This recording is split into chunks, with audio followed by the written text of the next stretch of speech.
जय बोलो शंकर भगवान की जय, मैया पार्वती की जय, शिव सह परिवार की जय, कुंद्रुका जी महाराज की जय, व्यास जी महाराज की जय, सुक्त जी महाराज की जय, सौनकादि ऋषियों की जय, सद्गुरुदेव की जय, पुराण पुरुष भगवान की जय।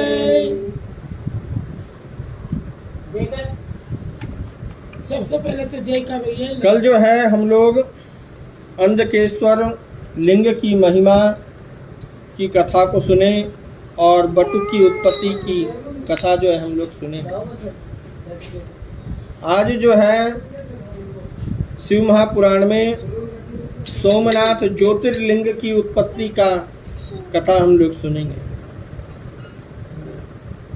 ऋषय उचु ज्योतिषां चैव लिंगाणां महात्म्यं कथयाधुना उत्पत्ति च तथान्येषां ब्रूहि सर्वं यथा कृतं। ऋषि लोग जो है सूत जी से कहने लगे कि हे सूत जी, अब आप जो है ज्योतिर्लिंगों में और सोमनाथ शिवलिंग की कथा हमें सुनाएं। ऋषियों की ऐसी बात सुनकर सूत जी जो है कह रहे हैं कि हे ब्राह्मणों, मैं उनके महात्म एवं उनकी उत्पत्ति के विषय में जैसा ही कि मैंने अपने सद्गुरु से सुना उसको मैं जो है संक्षेप में कहूँगा। अपनी बुद्धि के अनुसार आप लोग इसे सुने। हे मुनिश्रेष्ठ, सैकड़ों वर्षों में भी इनके महात्मा का वर्णन नहीं किया जा सकता, फिर भी मैं आप लोगों को उनकी कथा को कहूँगा।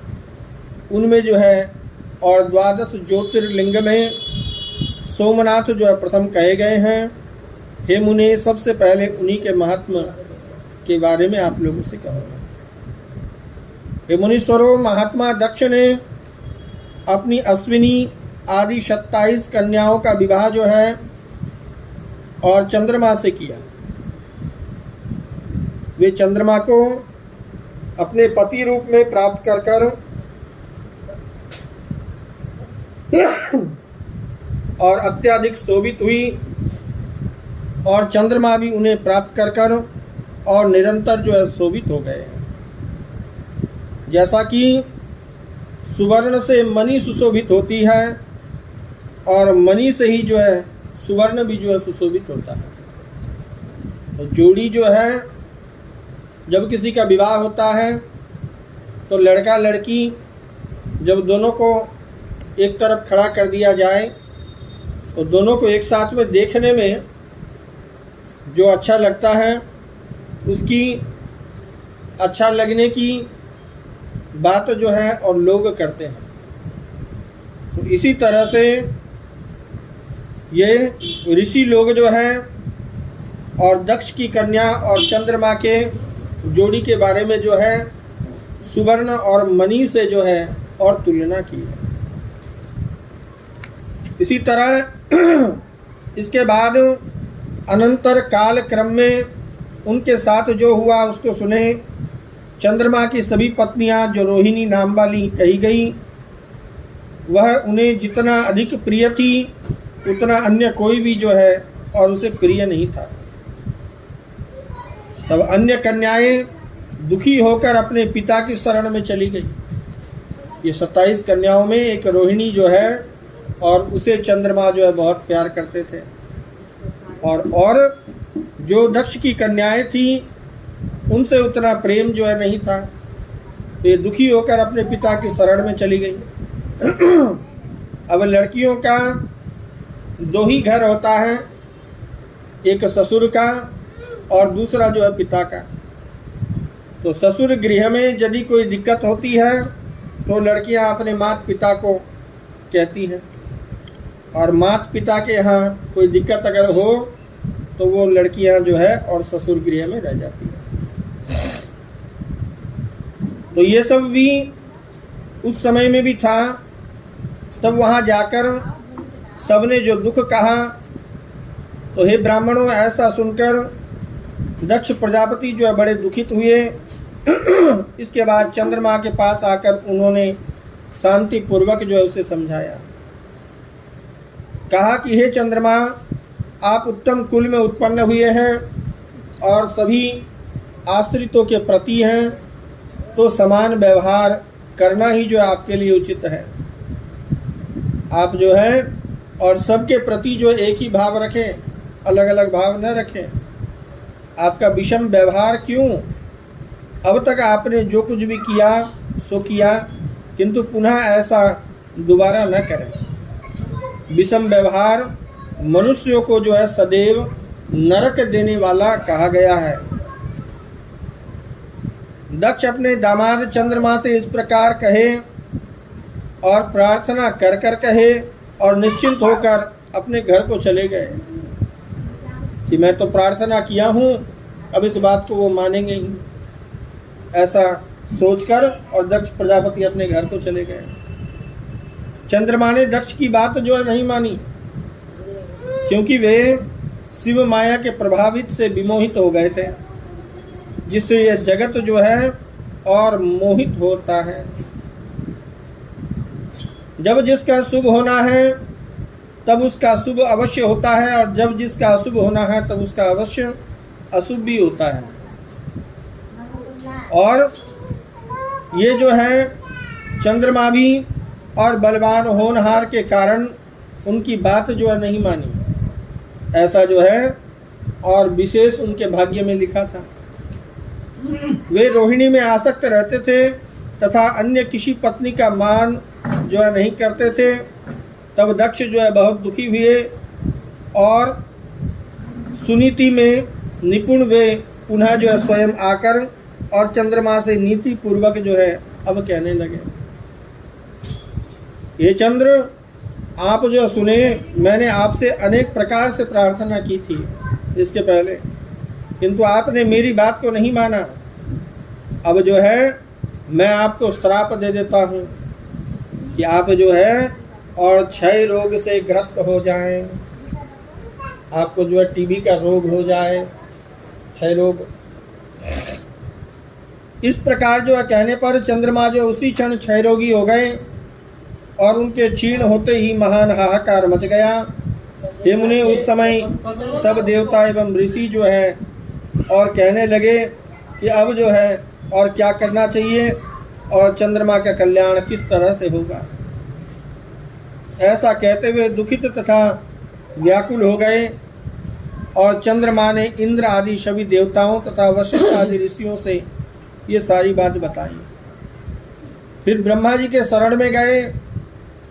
मुने उस समय वहाँ जाकर अति व्याकुल हुए देवगण और ऋषियों ने ब्रह्मदेव को प्रणाम किया और स्तुति कर कर सारा समाचार बताया। ब्रह्मा जी भी उनकी बात को सुनकर आश्चर्यचकित हो गए और शिव की माया की जो प्रशंसा करते हुए कहने लगे। ब्रह्मा जी सारी बात को समझ गए थे कि भगवान शिव की माया है, और ये सारी बात समझने के बाद फिर ब्रह्मा जी कहने लगे कि अहो, सारे संसार को दुख देने वाला यह महान कष्ट जो है आप लोगों के समक्ष जो उपस्थित हुआ। चंद्रमा तो सदा से ही दुष्ट है और दक्ष ने भी उन्हें ऐसा श्राप दिया। दुष्ट चंद्रमा ने और भी अनेक दुष्कर्म किए हैं। हे देवताओं तथा ऋषियों, आप लोग चंद्रमा का जो है और पुरानी कथा को भी आप लोग जान लें। आप लोग आज इतना सा सुन लिए और आ गए, लेकिन ये चंद्रमा सदैव से ही दुष्ट है। मैं पुरानी कथा को भी कहूँगा। इस दुष्ट ने बृहस्पति के घर जाकर उनकी पत्नी और तारा का भी अपहरण एक बार किया था। इसके बाद वह दैत्यों से जाकर मिल गया और उनके पक्ष में होकर देवताओं से भी युद्ध किया था। जब मैंने और अत्रि ने चंद्रमा को मना किया, तब उसने तारा को जो उन्हें लौटा दिया। उसे गर्भवती देखकर बृहस्पति ने कहा कि मैं इसे ग्रहण नहीं करूँगा। इसके बाद हम लोगों ने बृहस्पति को ऐसा करने से रोका। तब बड़ी कठिनाई से उन्होंने जो है और तारा को स्वीकार किया। बृहस्पति ने भी पुनः कहा कि मैं इसे तभी ग्रहण करूँगा जब यह गर्भ का परित्याग करेगी। हे महर्षियों, तब मैंने तारा का गर्भ त्याग कराया। मैंने उससे पुनः पूछा कि यह किसका गर्भ है। तब उसने कहा कि यह गर्भ जो है चंद्रमा का है। इसके बाद बृहस्पति ने मेरे कहने से उस तारा को ग्रहण किया। इस प्रकार के अनेक दुष्ट कर्म चंद्रमा के हैं, उनका वर्णन मैं पुनः कितना करूं और किस प्रकार से आप लोगों को बताऊं। वह आज भी वैसा ही क्यों कर रहा है। अब जो होनहार था वह तो भाली भांति हो गया, वह तो कभी अन्यथा होने वाली नहीं है। अब मैं आप लोगों को उत्तम उपाय जो बताता हूँ और आप लोग जो है इसे आदर पूर्वक सुन लें। चंद्रमा कल्याणकारी प्रभास क्षेत्र में देवताओं के साथ जो है जाएं और वहाँ मृत्युंजय विधान से और भगवान शिव की आराधना करें। वहाँ जाके महामृत्युंजय का जाप आदि करें।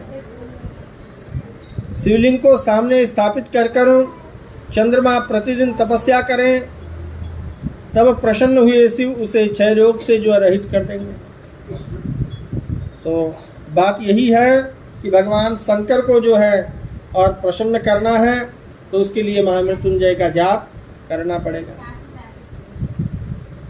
हे महर्षियों, उन ब्रह्मा जी की ऐसी बात को सुनकर देवता तथा ऋषि लौटे और वहां आए प्रभास क्षेत्र में, और जहां दक्ष तथा चंद्रमा स्थित थे। उसके बाद उन सभी देवताओं तथा ऋषियों ने दक्ष को आश्वासन देकर तथा चंद्रमा को अपने साथ लेकर के प्रभास तीर्थ में जाकर सरस्वती आदि श्रेष्ठ तीर्थों का आवाहन किया और मृत्युंजय मंत्र द्वारा शिवजी का जो है और आराधना किया। इसके बाद विशुद्ध अंतकरण वाले वे सभी देवता तथा ऋषि चंद्रमा को प्रभास क्षेत्र में छोड़कर प्रसन्नता पूर्वक अपने अपने धाम को गए। चंद्रमा ने निरंतर 6 मास तक तप किया और मृत्युंजय मंत्र से भगवान शिव की जो है और वो आराधना की। स्थिरचित होकर चंद्रमा 10 करोड़ की संख्या में मृत्युंजय मंत्र का जाप किए बाहर में कौन है, एक सेकंड, तथा मंत्र स्वरूप भगवान मृत्युंजय का ध्यान करते हुए वहाँ जो है और स्थित रहे।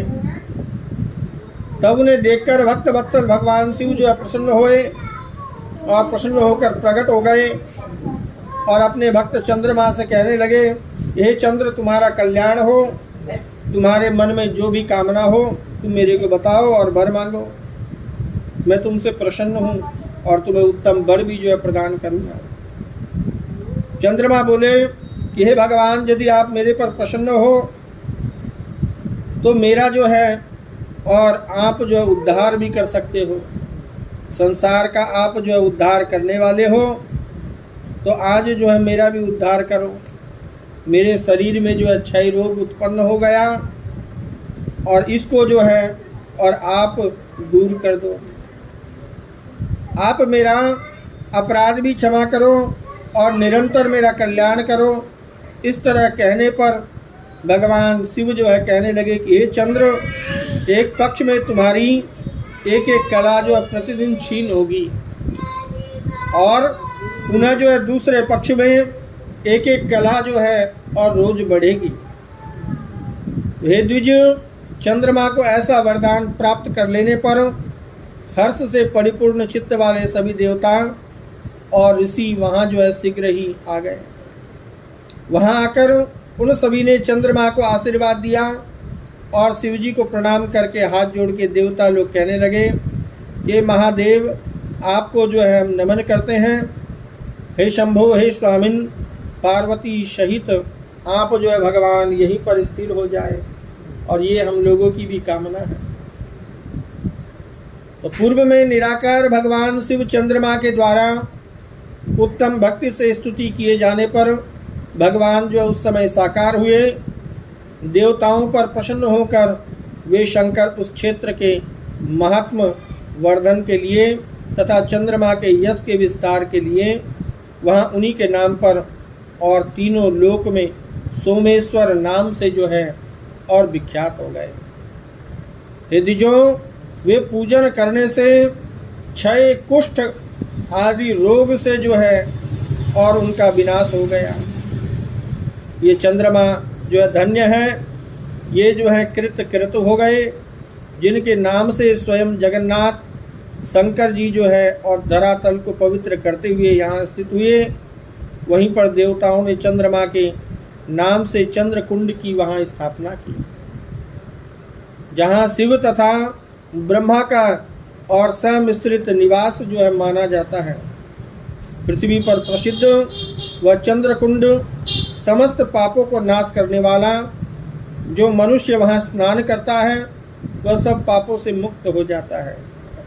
कुंड में 6 मास तक निरंतर स्नान करने से और क्षय रोग का जो है नाश हो जाता है। प्रभास तीर्थ की परिक्रमा करके शुद्ध आत्मा मनुष्य पृथ्वी की परिक्रमा करने से जो है होने वाला फल उसे प्राप्त हो जाता है और मरने पर स्वर्ग में प्रतिष्ठा भी उसे मिल जाती है। सोमेश्वर लिंग का दर्शन कर मनुष्य संपूर्ण पापों से मुक्त होता है और इस लोक में मनोवांछित अभिष्ट फल प्राप्त कर मरने के बाद स्वर्ग को जाता है। मनुष्य जिस जिस फल के उद्देश्य करके इस उत्तम तीर्थ में आता है और भगवान का भजन करता है, वह उस फल को भी प्राप्त अवश्य ही करता है और इसमें संदेह वाली कोई बात नहीं है। सोमेश्वर के इस प्रकार फल को देखकर देवता ऋषिगण प्रीतिपूर्वक शिव को नमन किए, क्षय रोग से रहित चंद्रमा हो गए और तीर्थ की परिक्रमा करके प्रशंसा करते हुए अपने धाम को देवता लोग चले गए। चंद्रमा भी अपना पुरातन कार्य जो है करने लगे। हे मुनीश्वरों, इस प्रकार मैंने सोमेश्वर की उत्पत्ति का वर्णन किया। सोमेश्वर लिंग इसी प्रकार प्रकट हुआ। जो मनुष्य सोमेश्वर लिंग की उत्पत्ति की कथा को सुनता है अथवा सुनाता है, उनकी सारी कामनाएं जो है पूर्ण हो जाती हैं और वह सभी प्रकार के पापों से मुक्त हो जाता है। जय बोलो शंकर भगवान की जय, मैया पार्वती की जय।